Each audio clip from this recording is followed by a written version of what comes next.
Lockdown सुरू झाल्यावर एका कॅब ड्रायव्हरला घरी बसण्याशिवाय पर्याय नव्हता. त्याचे काम बंद झाले.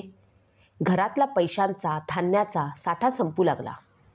मुलाबाळांना काय खाऊ घालायचे या विचारानं तो वेडापिसा होऊ लागला. अशातच एक दिवस त्याला फोन आला आणि पलीकडनं त्याच्या बँक अकाउंट नंबरची विचारणा झाली. मला तुम्हाला काही पैसे पाठवायचे आहेत, असे ती व्यक्ती म्हणाली. कॅब ड्रायव्हर आश्चर्यचकित झाला. ही कोण व्यक्ती कशासाठी आपल्याला पैसे पाठवते याचा विचार करण्यासाठीही त्याच्याकडे वेळ नव्हता. त्याला त्या क्षणी गरज होती पैशांची. त्यानं त्या व्यक्तीला नंबर पाठवला आणि पुढच्या क्षणी 5 आकडी रक्कम त्याच्या अकाउंटला जमा झाली. ड्रायव्हरच्या डोळ्यात पाणी तरळलं.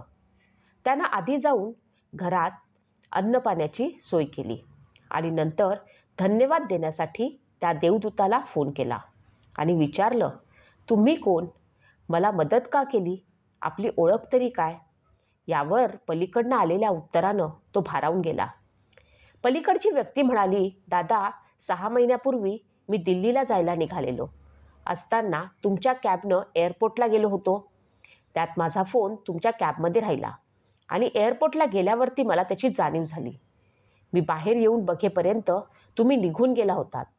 फोन महागातला नव्हता, पण त्यात माझे फार महत्त्वाचे डॉक्युमेंट्स होते.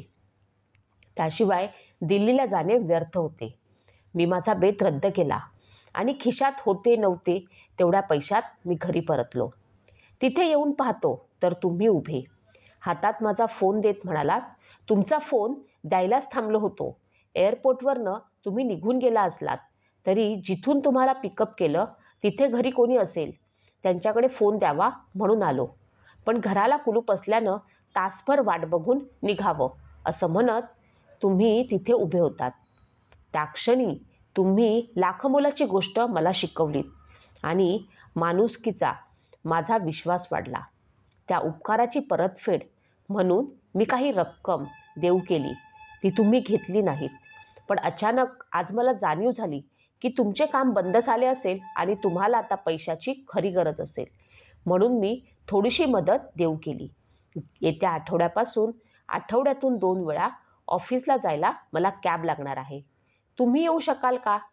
हे ऐकता क्षणी कॅब ड्रायव्हरचे आनंदाश्रू ढाळू लागला.